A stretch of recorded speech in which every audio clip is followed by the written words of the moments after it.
What's good, Combat Sports fans? You already know, it's your boy Bando. We back at it with a fresh episode of Combat and Kick It because UFC 310 was this past weekend, so I gotta come through with a little bit of a recap, a review, talk about what happened on the card, talk about what I think is next for a lot of the fighters, and I'm gonna go through the entire card from start to finish. So let's get into it. Let's go. So if you watched my breakdown and everything like that, with my predictions, started off 4-0 to start the card. That's very rare. I never ever start the card 4-0 with predictions, and I started the card 4-0 with these ones. You had Kennedy and Nzechukwu taking the first win against Lucas Brzeski. I mean, this dude is actually looking like a really solid heavyweight, so I'm interested to see more from him up there. But he did really well, so good win. Good prediction. The next fight, let's see. Chase Hooper versus Clay Guida. Chase Hooper getting a nasty submission.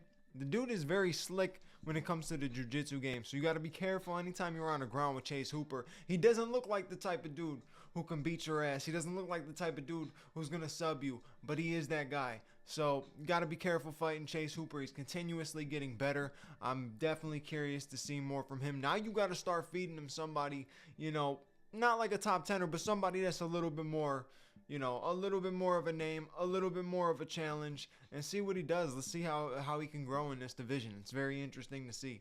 Then you had Chiesa versus Griffin. Michael Chiesa with another submission. Another submission win to add on to all of his submission wins before. A great one.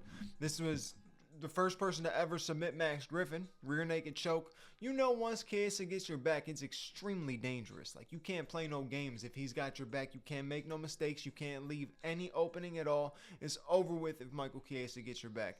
And he did to Max Griffin, and he got the submission. First person to ever submit Max Griffin. Then you move on to the Joshua Van Cody Durden fight, which Joshua Van looked fantastic.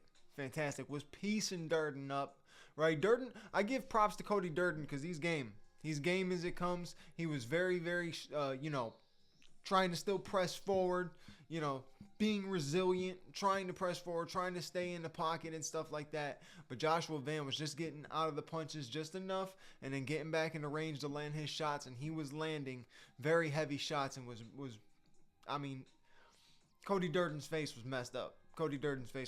So, but great win by Joshua Van. He seems like an interesting prospect, so I know a lot of people are going to want to see more from him, but that win was fantastic. That was one of the best wins of the night for sure.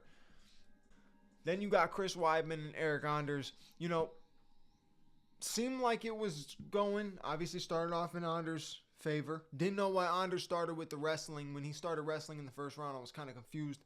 You know, like, why are you wrestling? Weidman's known for being the better guy on the ground. You want to get into striking battle with him. You want to draw him into being somebody that's going to scrap with you instead of being somebody that's going to try to be so technical from a distance or anything like that. But good first round for Eric Anders. Decent second round for Chris Weidman. He almost had it. He had that guillotine. If I remember correctly, it was a guillotine, or he has some sort of submission in. Couldn't end up getting the submission. Eric Anders ended up doing his thing and then getting his own win at the end of the, what was it, like 10 seconds left? Yeah, 10 seconds left of the second round. So Weidman started off good, did not finish well. So shit happens. I was making a video a few days ago that was like the top 5 falls from grace, like the biggest falls from grace. A lot of guys you see that potentially could have been top tier guys and stayed in the top of the division for a long time, and then you end up seeing them fall. So I was talking about him, and Chris Weidman was one of the people on that list. And, you know, not to say that he's on a downslope to be retired, but it's probably time. It's probably time to hang him up. It's probably time. He hasn't been like improving in any of his fights, and he's not gonna rise up to fight any top 5 guys or anything like that. So yeah, it's time to hang him up.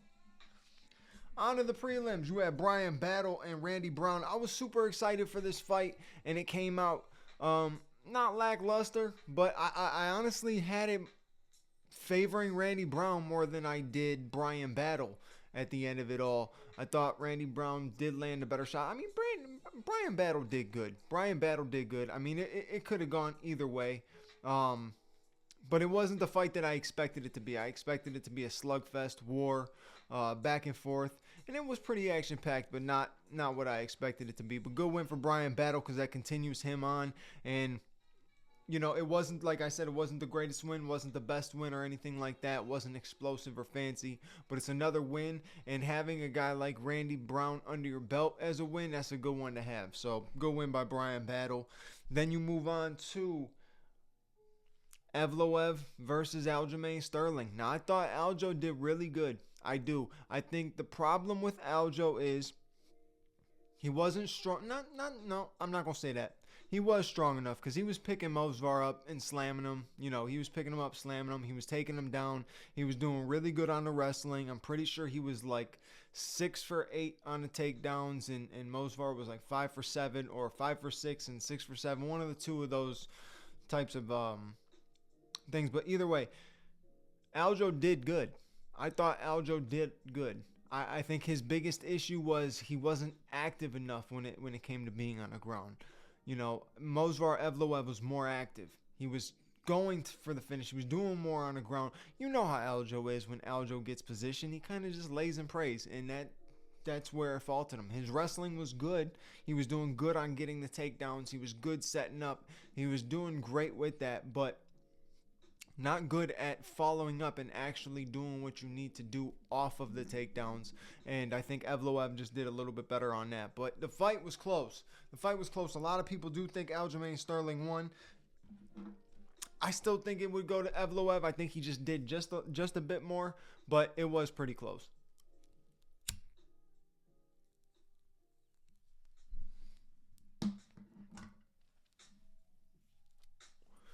Then you got Vicente Luque and Themba Gorimbo. That was quick. That was a quick one. Submission of the night, no doubt.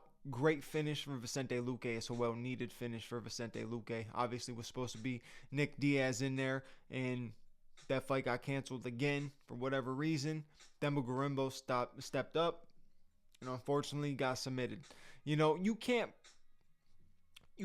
leave any opening on the ground with Vicente Luque, but Themba Gorimbo got caught with that shot, dropped him down, and Vicente Luque jumped on the neck and got it. Very talented when it comes to the jiu-jitsu. Very strong. Put Themba Gorimbo to sleep. I don't know really what's next for Vicente Luque. I'd have to take a quick look through the division, but Nick Diaz is not it. So scratch that fight, UFC. If you guys are still thinking about that, just scratch that, because Nick Diaz is not the guy for that fight. That fight shouldn't even really have been booked to begin with, but I get why you did it, because Vicente Luque wasn't looking the best in his last few, and it could be a decent fight for Nick to come back to. After seeing that, don't make that one. Then Dominic Reyes versus Anthony Smith. Anthony Smith, I give him props for taking this fight, knowing his situation, his circumstance with losing the close friend, teammate, coach. That's just a tough thing to have to get past. And he went in there and still fought his ass off. Unfortunately, just wasn't enough. Dominic Reyes is looking like the Dominic Reyes that was undefeated, that was knocking people out before he fought John Jones.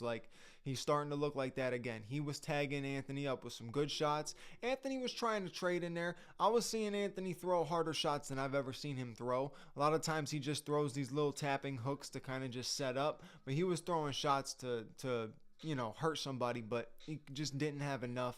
And Dominic Reyes clipped him up, got the finish, and it's very tough. Mindset is a huge thing when you come into the fight. And if your mindset is not on point for whatever reason, sometimes the sad stuff like that does benefit a fighter, right? Sometimes they go in there. It's like Khabib with his father's death, right? He went in there and finished Justin Gaethje, almost like I'm not going to fight this last fight and lose.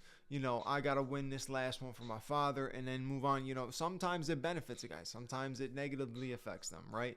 Walt Harris's situation, very sad situation. I'm not going to get deep into it. But haven't really seen him the same since. Never got back to the way he was before that whole situation. So, life be lifing. It's fucked up sometimes. But either way, Dominic Reyes got the win. Another light heavyweight win. Great for him, back into the conversation, because this division is you know, staggered. A lot of questions need to be answered still. You know, where are we at with Magomed Ankalaev? Where are we at with is Jamal Hill and Yuri Petroska a number one contender fight? Because I wouldn't see it as a number one contender fight, seeing Yuri already lost twice. Jamal maybe because you can build off of that one. But where does this put Dominic Reyes? The fight I would say to do with Dominic Reyes, and I feel like this fight happened before. No, it didn't happen before. Why don't you do Dominic Reyes and Khalil Roundtree? Be interesting. That'd be an interesting fight. So maybe that'd be next for Dominic Reyes. But you know me, I'm gonna do the whole episode on what I believe is next for each fighter. I always do it, so I'm definitely gonna make something on what's next for each guy. Because a lot of these fights, they led into something of wanting to see people get to the next step. Like this next fight I'm about to talk about. The opener of the main card, Doo Ho Choi versus Nate Landwehr. I had Nate Landwehr going into this fight, but that was not what I expected from Nate Landwehr. But at the same time, it's not what I expected from Doo Ho Choi. That man looked phenomenal. He looked on point. His striking was there. His jiu-jitsu was there. His wrestling was there. Everything was clean. His striking was so precise and calculated, right? And now, to me, Nate did seem like he was a little gun shy. But at the same time, I think Doo Ho Choi was freezing him so much by landing shots that he was not expecting or didn't see coming. His striking was so clean. It was really on point Saturday night. And I thought Nate Landwehr was going to bring a savage style to him, which it seemed like he attempted to in the last round, but just couldn't do it. He was swinging way out of range. Doo Ho Choi already had the range, already figured it out, was picking him apart, and ended up getting the finish against Nate the Train. Look, Nate the Train is a savage. We're going to get a lot of exciting fights from him, but that one was a tough one for him, and he just got to go back to the drawing boards and get back into it. See the mistakes that he made. One of the biggest mistakes was once that first round started, he did not get going at all. He was just standing there with his hands like this, getting tagged, getting hit. He was not going. A guy like that, he rides off the momentum, and he wasn't getting any moment that would lead to that, right? Sometimes a guy gets a big overhand right in a wild exchange, and the whole momentum of the fight, or at least that round, changes, and then you have a different fight on your hands, right? So Nate had an opportunity if he would have just gotten going a little bit more in that first round. Before Doo Ho Choi really figured out the range, before he really started picking them apart, that's when Nate would have had the most success. But Doo Ho Choi, phenomenal win by him. Another good win, Bryce Mitchell versus Kron Gracie. I gotta be honest with you. What the fuck was that? From a Gracie? That's the jiu-jitsu we get? That's like a disrespect to the last name. So you tell me, pulling guard is your only fucking defense, your only option. That's your only offense and defense, is pulling guard and doing nothing from it. I've never seen a man pull guard to be on his back and have nothing off of his back. No answers, no submissions, no nothing. Did not do anything. He just sat in the fucking guard. And Bryce almost made this fight extremely boring because he almost didn't have a choice.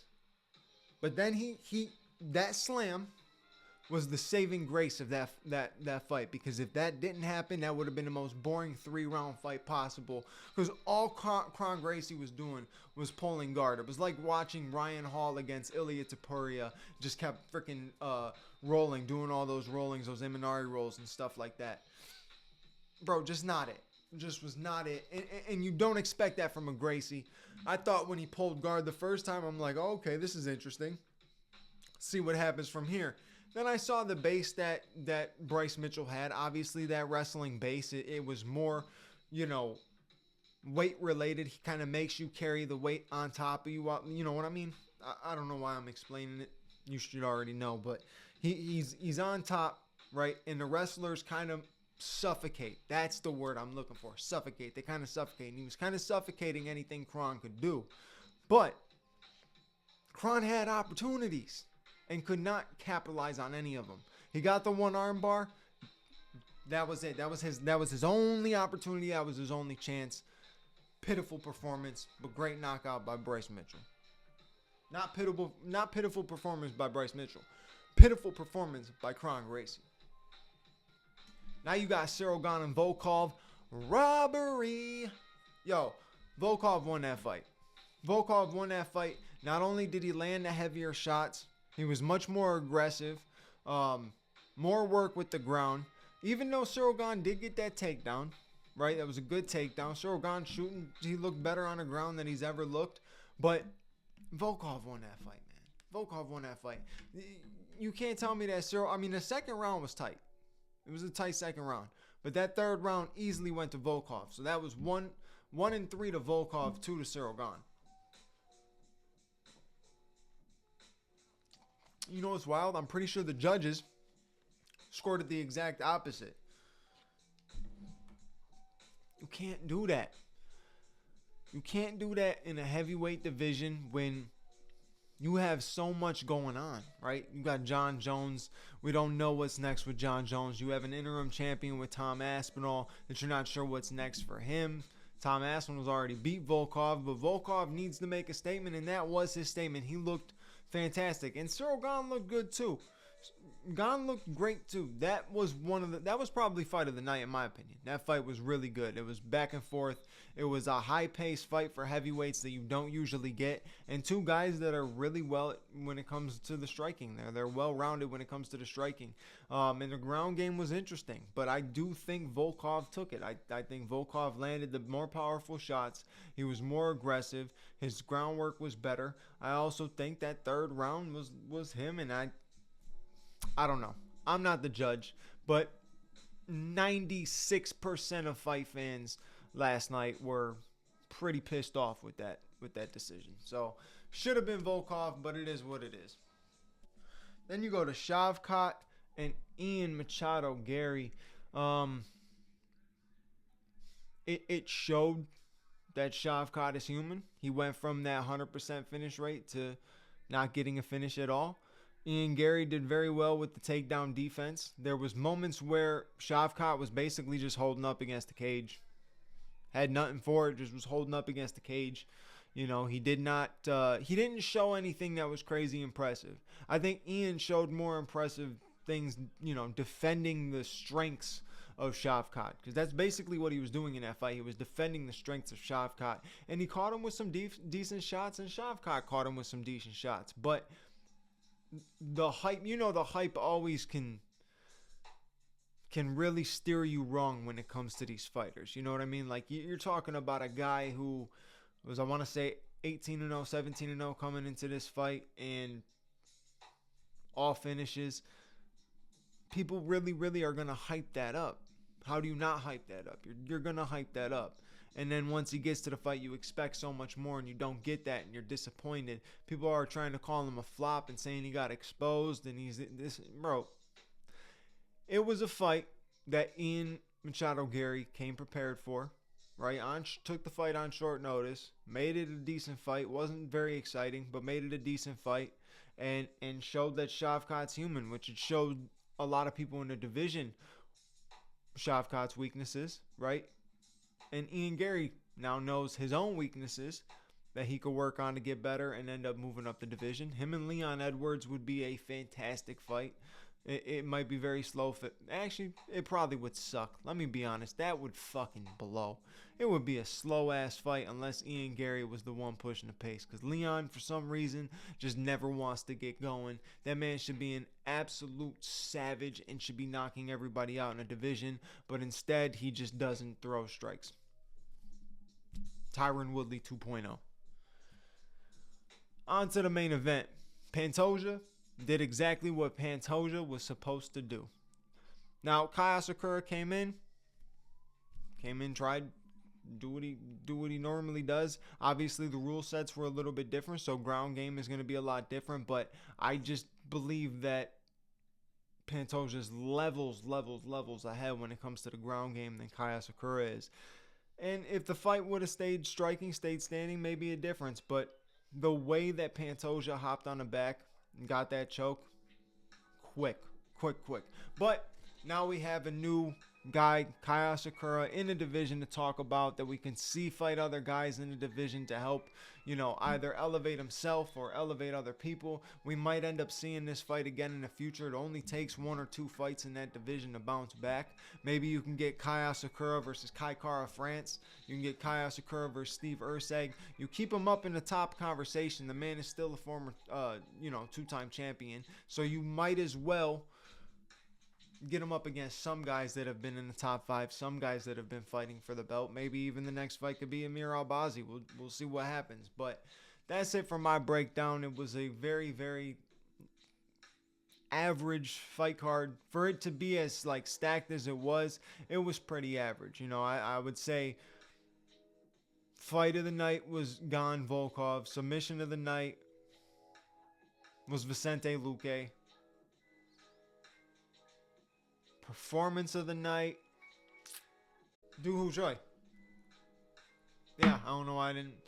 Performance of the night, Doo Ho Choi, no doubt. So, pretty good. Knockout of the night.